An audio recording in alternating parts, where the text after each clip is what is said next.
8 minutes sur Alger, chaîne 3. On poursuit l'émission spéciale dédiée à la visite qu'effectue en Algérie le pape Léon XIV, un événement à l'échelle nationale, mais aussi très suivi à l'échelle planétaire. On va retrouver tout de suite Madame Khadija Hadda. Je rappelle que vous êtes conseillère au ministère des Affaires religieuses et des Waqf pour parler justement de la diplomatie de paix que prend l'Algérie et le respect qu'elle a vis-à-vis des autres États sans exclusion, c'est-à-dire sans tenir compte de la religion des États en question. D'accord, je vous remercie.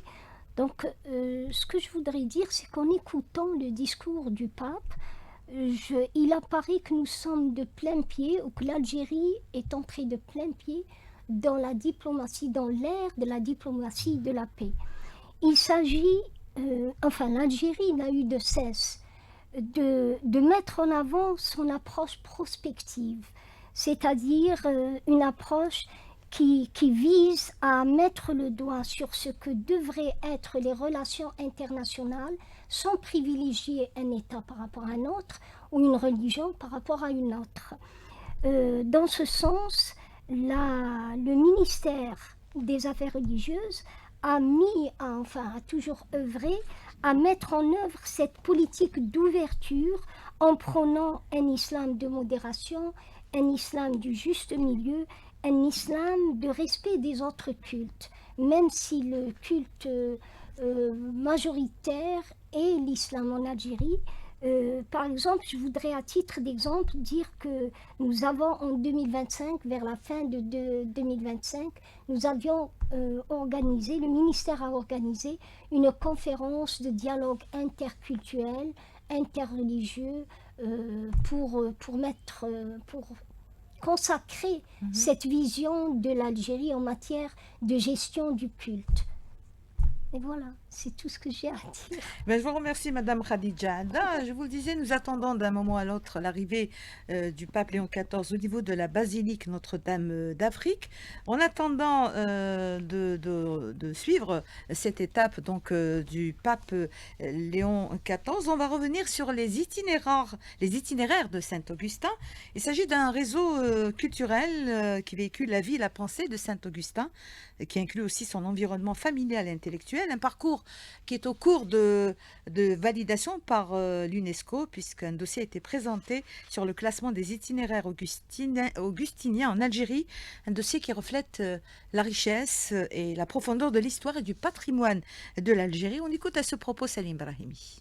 Augustin d'Hippone, ou Augustin l'Algérien, penseur prolifique et qui a fortement marqué la théologie chrétienne et la philosophie occidentale à travers plus de 100 ouvrages. Son héritage et le fruit de son parcours a été fortement marqué par ses différentes pérégrinations algériennes. Les itinéraires augustiniens en Algérie constituent un marqueur patrimonial universel qui se devait d'être présenté à l'UNESCO. De quoi il s'agit? Réponse avec Ammar Nouara, directeur du patrimoine au ministère de la Culture et des Arts. Les itinéraires augustiniens en Algérie constituent un bien culturel en Syrie, composé d'un ensemble cohérent des sites archéologiques, historiques liés à la vie, au déplacement et aussi à l'œuvre de Saint-Augustin.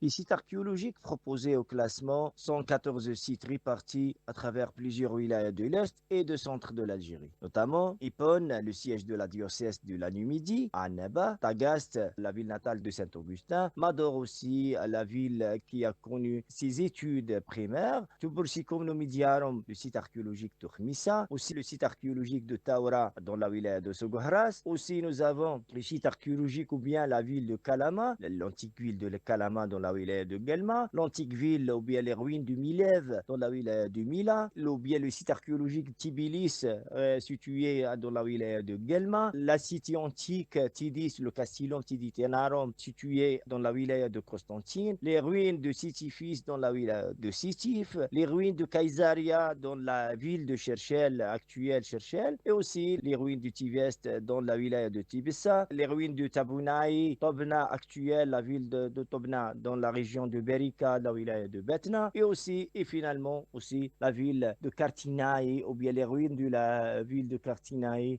Tinis actuel dans la wilaya de Jlef. Ce site forme un itinéraire culturel d'environ 1500 km, illustre aussi les différentes étapes de la vie et de la pensée augustinienne. Cette présentation du classement du dossier des itinéraires augustiniens à l'UNESCO a plusieurs objectifs que nous détaille Ammar Nouara, directeur du patrimoine au ministère de la Culture et des Arts. Les objectifs visés à travers ce classement, bien sûr, la reconnaissance internationale de l'héritage augustinien comme patrimoine algérien, et aussi la valorisation du patrimoine culturel algérien, l'inscription de l'Algérie dans les grands itinéraires culturels mondiaux, et aussi la promotion du dialogue interculturel et de vivre ensemble à travers la pensée de Saint-Augustin l'Algérien. Finalement, ce dossier des itinéraires augustiniens représente pour nous, au ministère de la Culture, un projet structurant de la diplomatie culturelle visant à faire reconnaître un patrimoine à la fois matériel et immatériel porteur de valeurs universelles.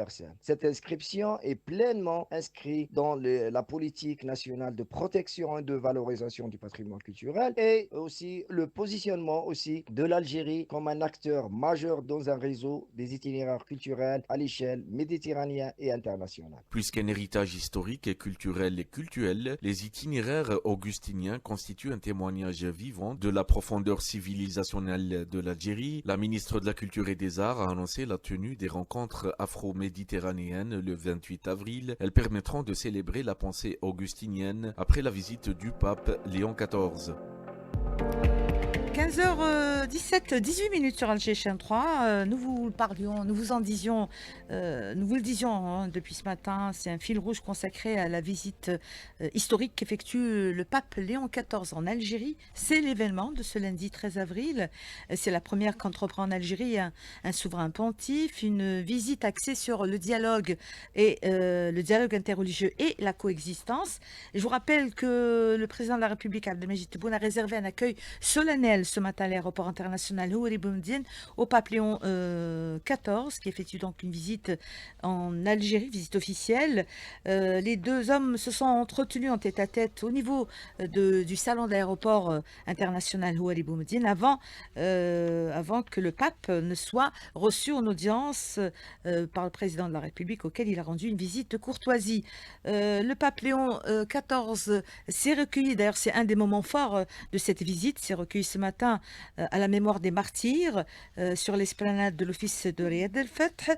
Deuxième étape pour les deux hommes, c'était Jama al-Jazair, accompagnant le pape Léon XIV. Le président de la République a prononcé un discours. Le pape a également prononcé un discours à l'occasion. Synthèse avec Smaïl Mimouni. Dans son allocution, le président de la République, Abdelmajid Tebboune, à l'occasion de la visite d'État du pape Léon XIV en Algérie, a d'abord souhaité la bienvenue au pape Léon XIV, en soulignant le caractère historique et symbolique de cette première visite d'un pape depuis l'indépendance. Il a présenté l'Algérie comme une terre de civilisation, de diversité culturelle et d'ouverture fidèle à une tradition de dialogue entre les peuples et les religions. Il a mis en avant la convergence de valeurs entre l'Algérie et le Vatican, notamment autour de la justice sociale, de la paix, de la dignité humaine et du dialogue entre les civilisations. Dans un contexte mondial marqué par les conflits et les inégalités, il a insisté sur la nécessité de renforcer la coopération internationale pour défendre ces principes. Le président de la République, Abdelmajid Tebboune, a également rappelé l'importance de la justice sociale dans l'histoire de l'Algérie, depuis la guerre de libération nationale jusqu'aux politiques actuelle, en soulignant que cet engagement rejoint les messages du pape en faveur des plus vulnérables. Il a rendu hommage à deux grandes figures liées à l'Algérie, Saint-Augustin, symbole spirituel et intellectuel universel né à Soukharas, et l'Émir Abdelkader, figure nationale de tolérance, de dialogue et de résistance. Ces références illustrent, selon le président de la République, l'enracinement profond de l'Algérie dans les valeurs humaines et spirituelles. Enfin, le président de la République a réaffirmé la disponibilité de l'Algérie à coopérer avec le Vatican pour promouvoir la paix, le dialogue et la coexistence dans le monde. Il a aussi lancé un appel fort pour la cause palestinienne, la paix au Moyen-Orient, la stabilité dans les pays du Golfe et le soutien au Liban.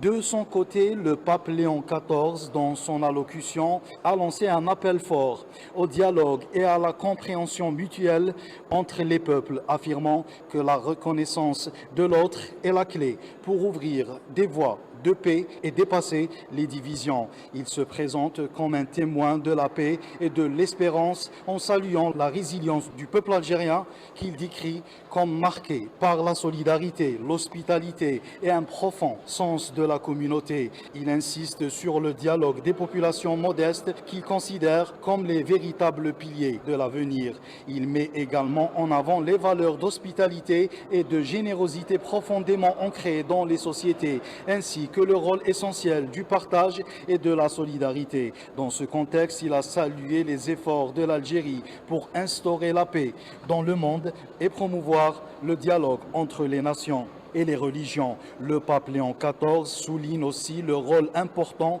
que peut jouer cette société et plus largement l'Afrique dans la construction d'un monde plus juste en favorisant le dialogue, la solidarité internationale et le respect de la dignité humaine face aux injustices, aux tensions globales néocoloniales. Enfin, le pape Léon XIV évoque les défis de la mondialisation, rappelant qu'elle peut être une opportunité de développement et de redistribution si elle est bien orientée, mais elle peut aussi aggraver les inégalités.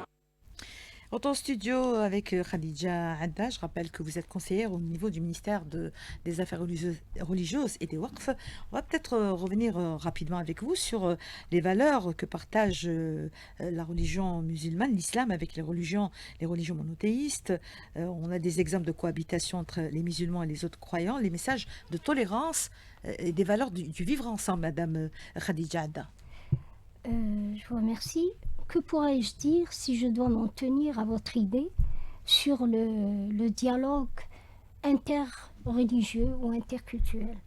Tout d'abord, le dialogue interculturel, c'est un dialogue qui se base sur le partage des valeurs communes, c'est-à-dire des valeurs qui sont humainement, universellement reconnues, c'est-à-dire le respect, la tolérance, la compréhension toujours ou la connaissance de l'autre, le respect de ses convictions, de ses croyances. Dans ce sens, il y a le concept de tolérance religieuse ou tolérance culturelle, qui est finalement l'acceptation et le respect des croyances et des convictions de l'autre, même si elles sont différentes de celles en lesquelles nous croyons. Dans ce sens, je dirais par exemple, je donnerai l'exemple du prophète alayhi salatu wassalam, qui a vécu une histoire particulière. Il se trouve que le prophète, que la paix d'Allah soit sur lui, vivait une situation d'une personne d'un autre culte, qui avait la manie, on va dire, ou l'habitude de revenir toujours devant la porte du prophète et de verser des choses qui ne sont pas censées être là. Et à chaque fois ça se faisait, ça se produisait. Des actes de malveillance. Ouais, ouais. Et le prophète alayhi salatu wassalam avait vu une fois, c'était de façon quotidienne, et un jour, il n'y avait plus rien devant la porte du prophète, il s'était étonné, il avait dit: qu'est-ce qui se passe? Que se passe-t-il? Cette personne, pourquoi elle ne vient plus?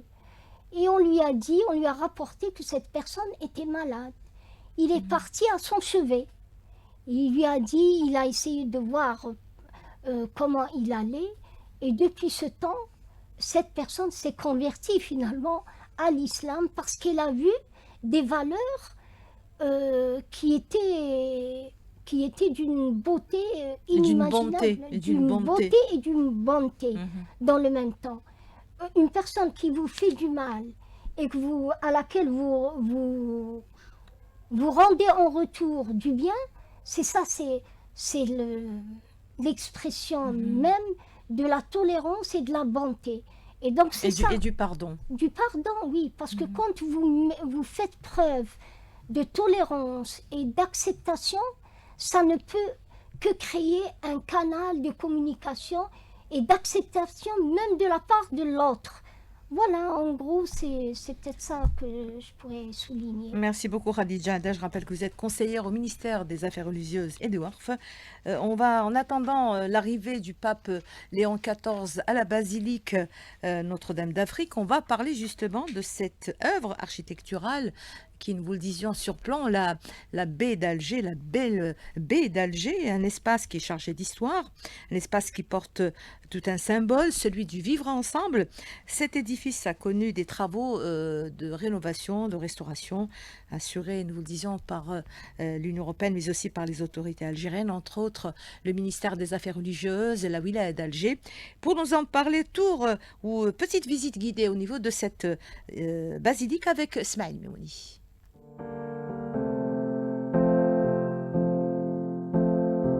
Sur les hauteurs d'Alger, la basilique Notre-Dame d'Afrique surplombe la baie et accueille fidèles et visiteurs, un lieu chargé d'histoire mais aussi un symbole du vivre ensemble en Algérie. Cet édifice de style romano-byzantin fait partie du patrimoine religieux du pays. Il témoigne de la présence de la communauté chrétienne mais aussi de la richesse culturelle et historique de l'Algérie. Mbark Kassi, directeur de l'Agence nationale des secteurs préservés relevant du ministère de la Culture. Il s'agit d'une des basiliques mineure de l'église catholique qui est située sur un promontoire dominant la baie d'Alger à 124 mètres d'altitude. Le début de la construction de cette église s'est opéré en 1858. La fin des travaux a été réceptionnée en 1872. Elle a été consacrée par Charles Martial Lavigerie. L'architecte concepteur étant Jean-Eugène Fromageux, avec comme style dominant le style romano-byzantin. L'une des caractéristiques, c'est qu'elle possède un haut dôme fixé sur un tambour cylindrique.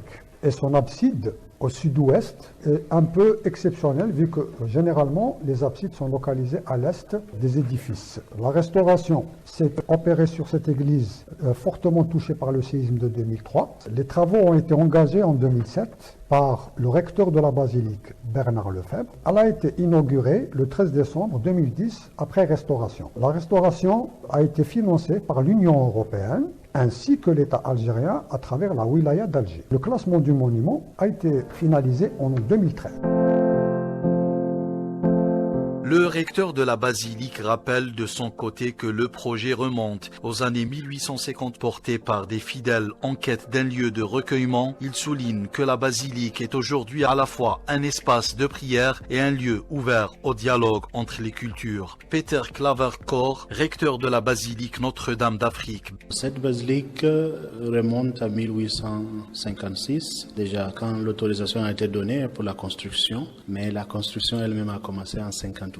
Mais il y avait un avant, parce que les deux jeunes filles lyonnaises, Anna Senkin et Margherita Bergesio, se trouvent dans la fresque centrale qui tient la basilique et l'offre à la Vierge Marie. Les deux, en arrivant ici, à fin 1800, à 47-48, avaient la nostalgie des Fourvières. Elle avait voulu avoir un sanctuaire marial où elle pouvait demander l'intercession de la Vierge Marie, la Myriam. Et puisqu'il n'y avait pas, elle descendait du séminaire Saint-Eugène où elles habitaient et travaillaient au séminaire, à la lingerie et à l'infirmerie. Elles venaient pas loin d'ici. Elles avaient une statue de la Vierge Marie où elles demandaient l'intercession de la Vierge Marie pour leurs besoins et les besoins de tous ceux qui peuplaient ce pays à ce moment-là. Et en 1958, Monseigneur Antoine Pavie a commencé la construction de cette basilique. Aujourd'hui encore, la basilique vit au rythme des offices religieux et des visites.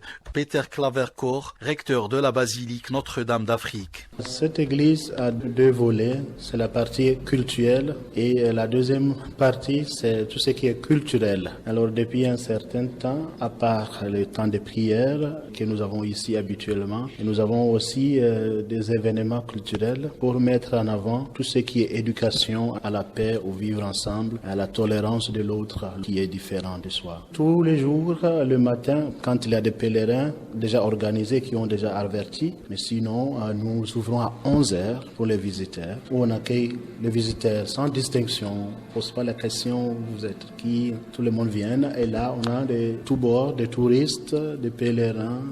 On souffle un peu, on recommence à 15h jusqu'à 17h30, en essayant encore de combiner des prières prières et puis les visites normales. Et à 18h, nous avons la messe. Et c'est comme ça que ça fonctionne. Et tous nos concerts ont pour objectif et thématique vivre ensemble, convivialité et tolérance. Au-delà de sa dimension religieuse, le lieu attire aussi de nombreux visiteurs. Certains évoquent la beauté de l'architecture, la vue sur la baie d'Alger, mais aussi le message de fraternité porté par la basilique. Ce que j'ai trouvé bien, c'est cette dernière phrase. Priez pour nous et pour les musulmans. De la part de catholiques, c'est bien. L'architecture qui est belle. Et puis ce qui est bien surtout, c'est le point de vue qu'on a sur toute la baie là. C'est la première fois que je viens en Algérie. Il est bien, voilà. C'est un monument historique.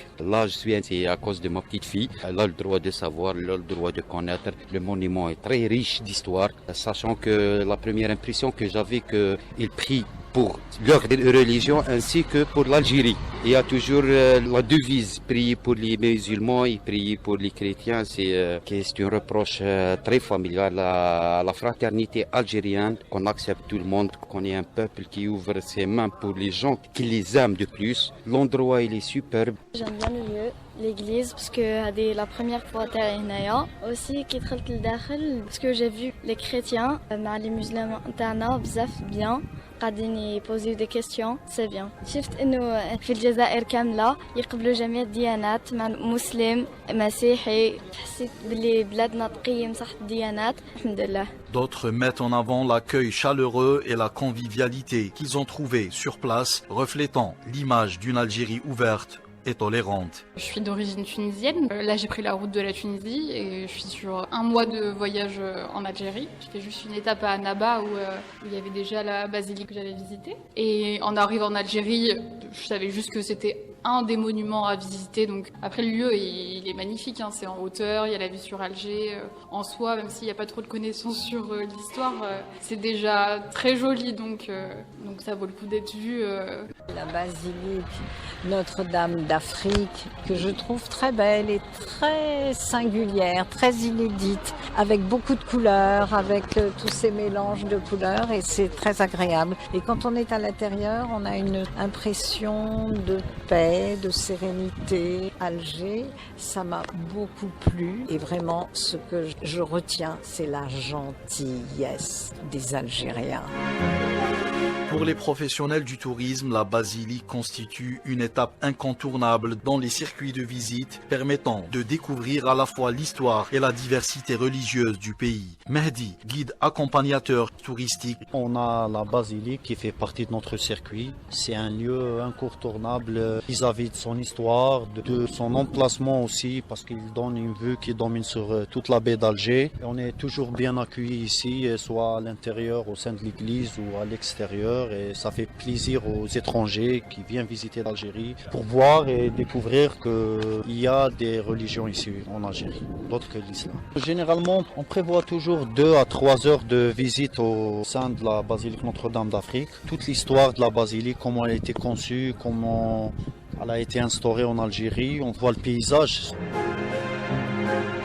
Concernant la préservation du site, le recteur de la basilique souligne l'accompagnement régulier des autorités algériennes, notamment pour les travaux d'entretien et de restauration. Peter Klaverkor, recteur de la basilique Notre-Dame d'Afrique. Vous allez trouver à l'entrée la plaque de la rénovation de cette basilique de 2007-2010 et cela continue aujourd'hui et vous le remarquez en montant de tout ce qui s'est fait autour de la basilique. Et le président de la République, Abdelmadjid Tebboune, il a toujours la main tendue, ça c'est vrai. Il y a le ministère aussi des Affaires religieuses et de la culture. Nous avons aussi la wilaya aussi d'Alger et la mairie aussi. Ils sont tous là et c'est très touchant de voir le maire monter fréquemment pour aussi regarder les travaux et le wali. Et c'est très touchant. Il y a toujours une aide qui vient de la part des autorités de ce pays. Et nous avons l'église, nous avons la charge de tout ce qui est restauration. Quand nous sommes vraiment dans les grands besoins, les autorités algériennes interviennent toujours d'une façon conséquente.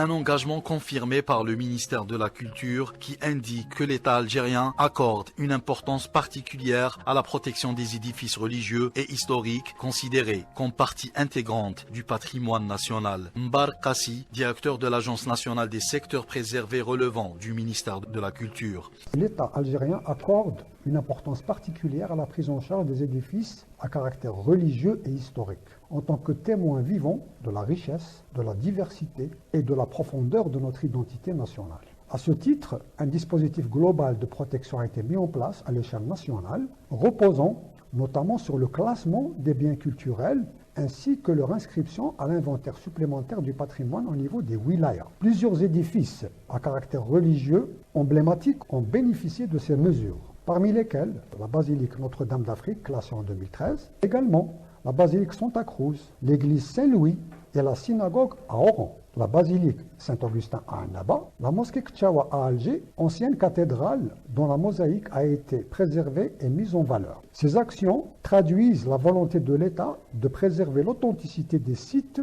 tout en leur donnant une nouvelle dynamique fonctionnelle et culturelle. Ces initiatives reflètent l'engagement constant de l'État algérien en faveur de la protection du patrimoine national dans toutes ses composantes, sans distinction, et en tant que symbole de coexistence, de mémoire collective et de dialogue entre les civilisations. La basilique Notre-Dame d'Afrique reste ainsi bien plus qu'un lieu de culte. Elle incarne un symbole de respect, de coexistence et d'ouverture. À travers sa préservation, l'Algérie affirme son attachement à la diversité religieuse, culturelle et à des valeurs de tolérance et du vivre ensemble.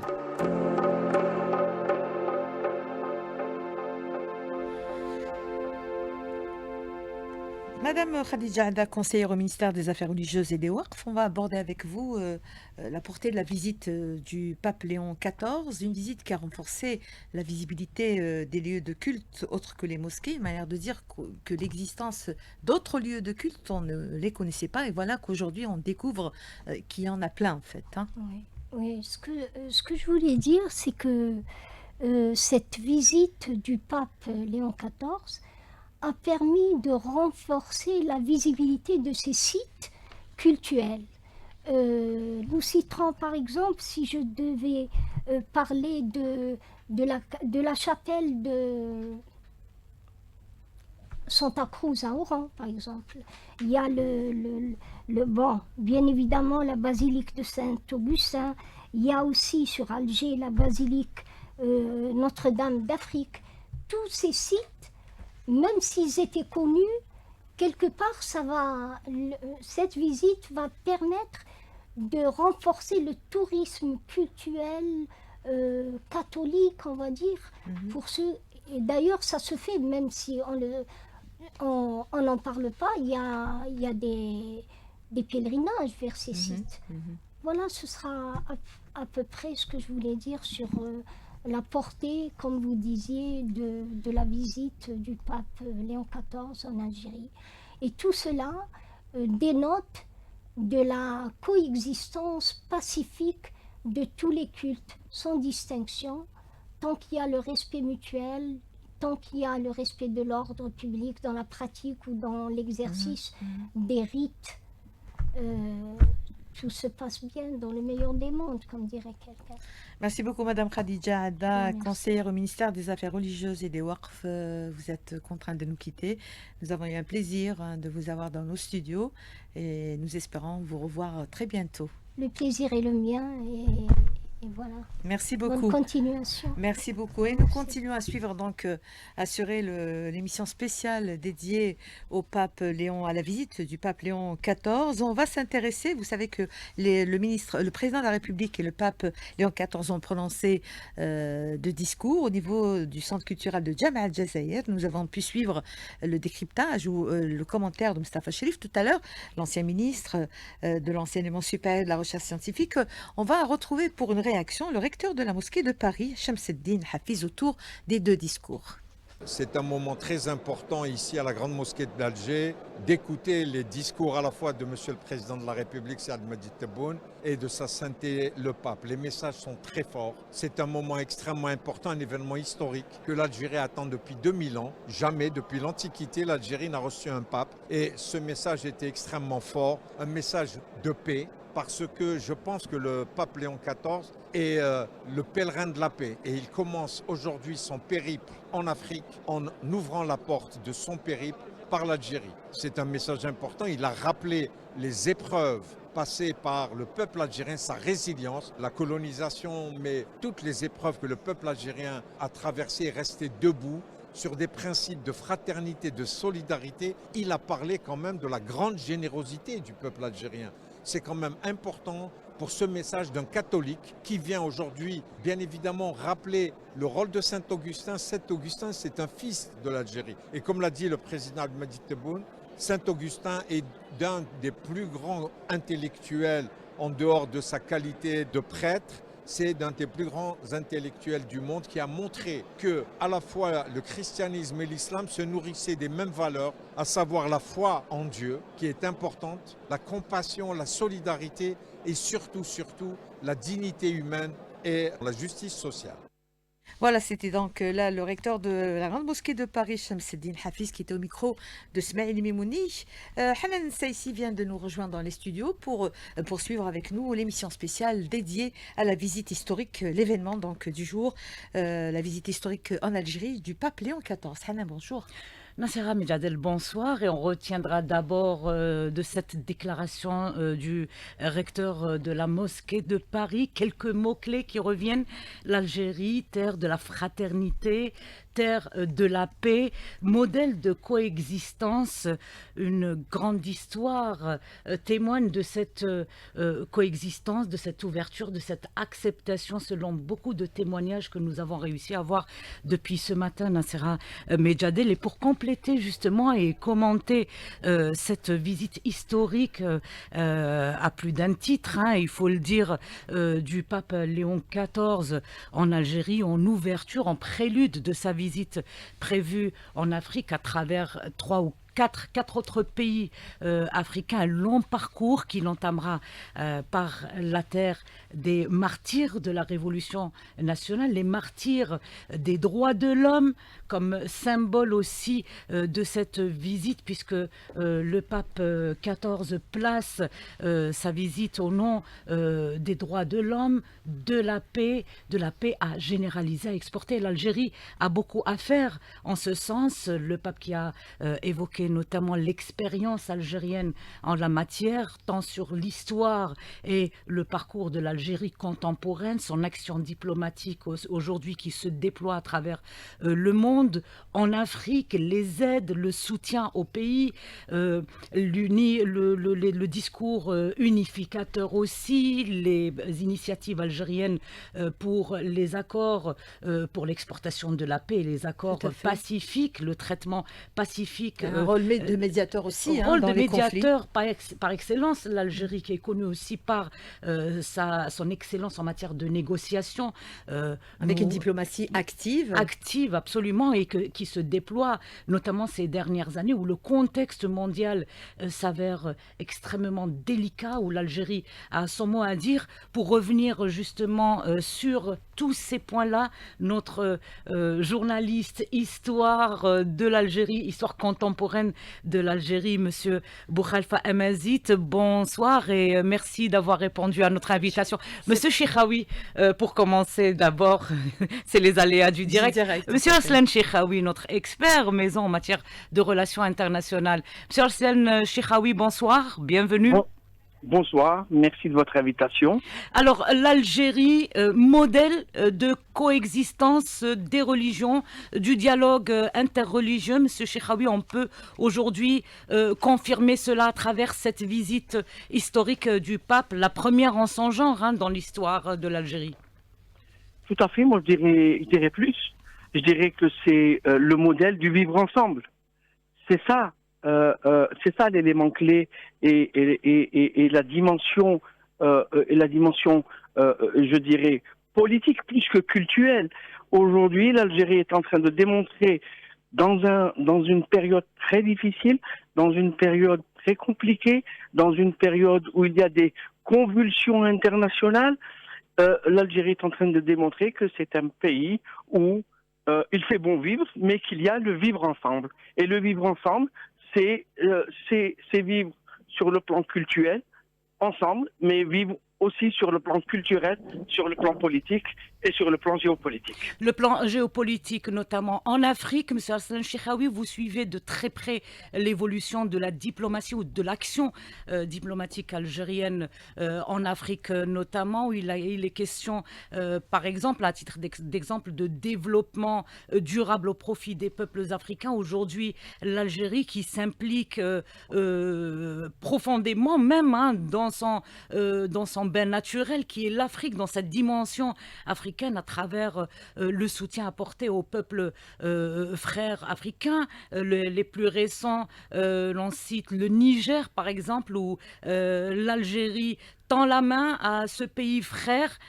qui est notre pays frère par la religion, mais aussi par la zone, la région. Aujourd'hui, l'Algérie qui va vers ces pays pour offrir ou proposer, mettre à leur disposition son expérience, son expertise en matière de formation, par exemple, des ressources, de la ressource humaine, M. Cheikhaoui. Alors, effectivement, d'abord, l'Afrique subsaharienne et l'Afrique en général est le prolongement géographique d'abord de l'Algérie et le prolongement géopolitique de l'Algérie et également le prolongement économique de l'Algérie. Donc, prenant en considération ces trois éléments, effectivement, la préoccupation de l'Algérie, beaucoup plus l'engagement de l'Algérie, c'est de protéger ses frontières, mais aussi de protéger ses voisins. Et donc, il y a ce qu'on appelle une politique de voisinage africaine ou subsaharienne, et il y a une politique de voisinage méditerranéenne, compte tenu du fait que la stabilité et la sécurité dans la région est une sécurité pour tous. Je rappelle qu'il y a eu un diplomate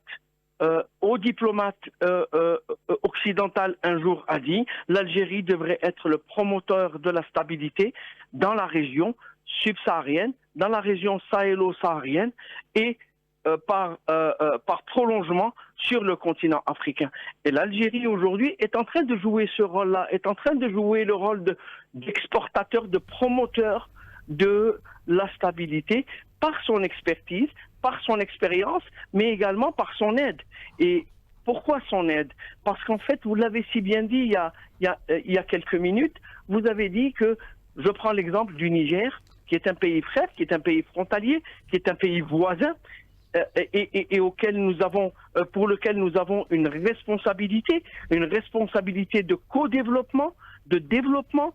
Pourquoi? Parce que l'Algérie va devoir aider, c'est ça la promotion de la stabilité, va devoir aider les pays voisins pour pouvoir contenir toute cette migration, je dirais cette migration clandestine, pour pouvoir les sédentariser, et vous ne pouvez les sédentariser que par le développement économique et par les projets aujourd'hui, le projet du pipeline et le financement, le soutien, le soutien financier bien sûr, mais le soutien par l'expertise et l'expérience que l'Algérie est en train d'offrir à ses pays voisins, notamment le Niger, permet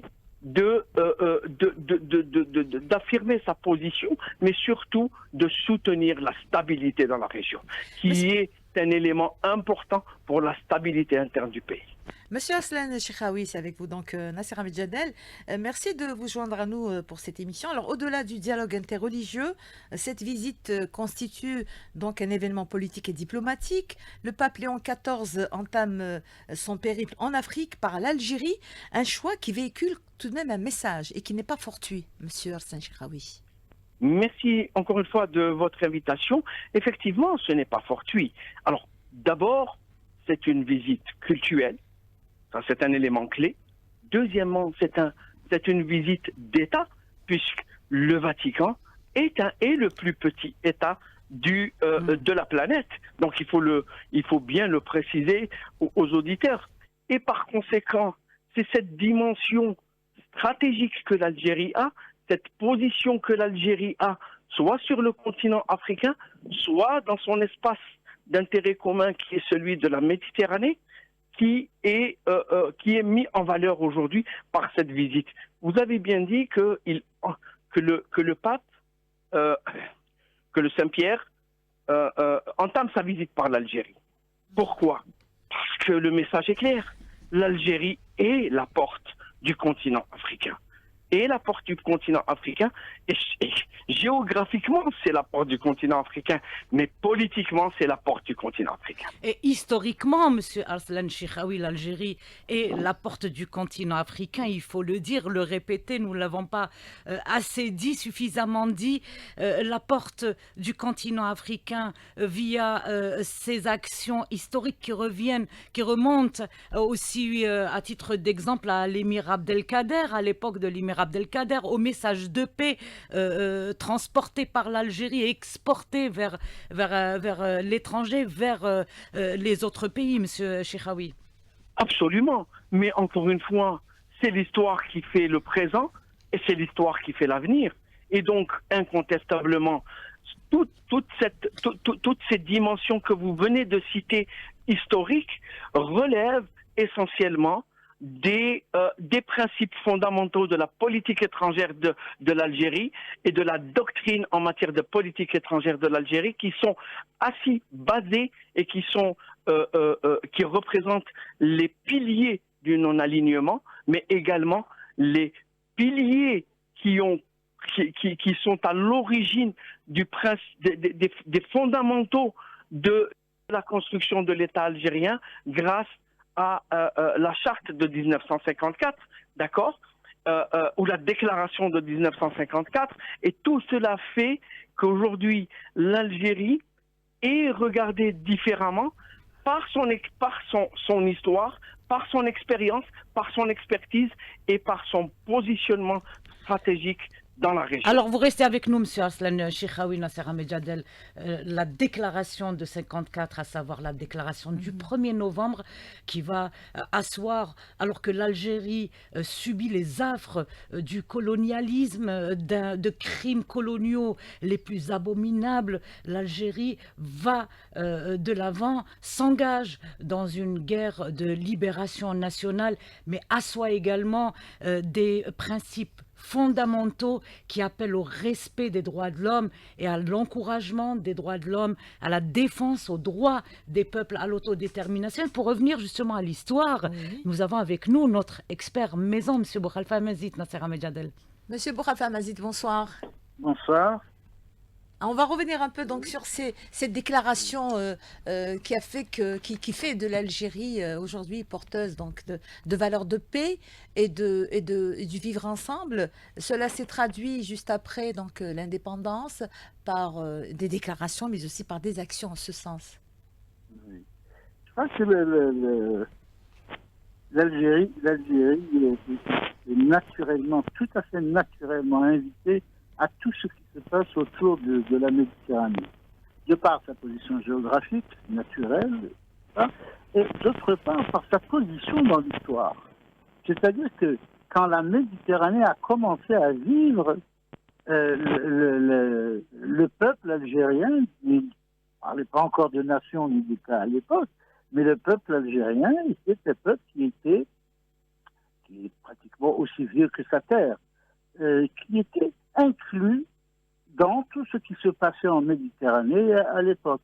Et cette méditerranéité historique et géographique se traduit aujourd'hui par la visite du pape.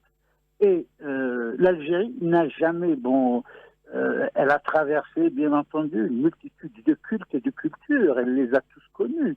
Ce n'était pas, attention, ce n'était pas des religions d'État comme c'est connu aujourd'hui.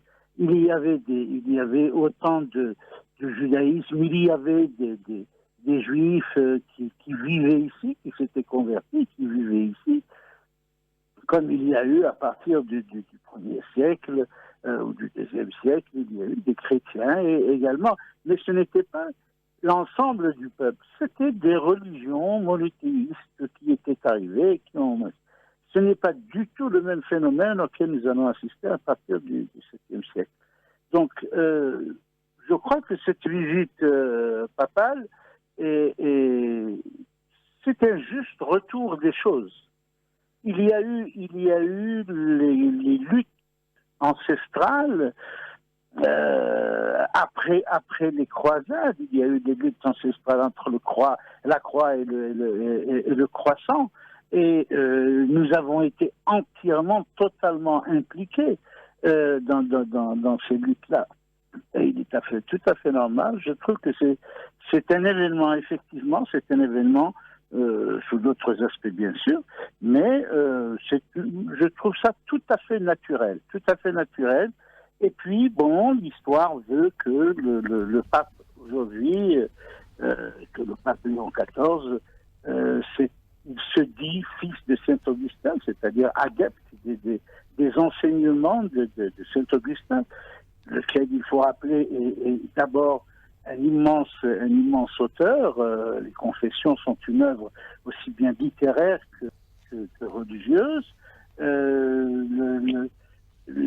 Alors, Saint-Augustin, M. Boukhalifa Amazit, oui, le Saint-Augustin, quand on revient dans l'histoire de Saint-Augustin, il faut replacer d'abord la période, le contexte, né en 354, décédé en 430, c'est-à-dire environ 3 siècles avant l'avènement de l'islam.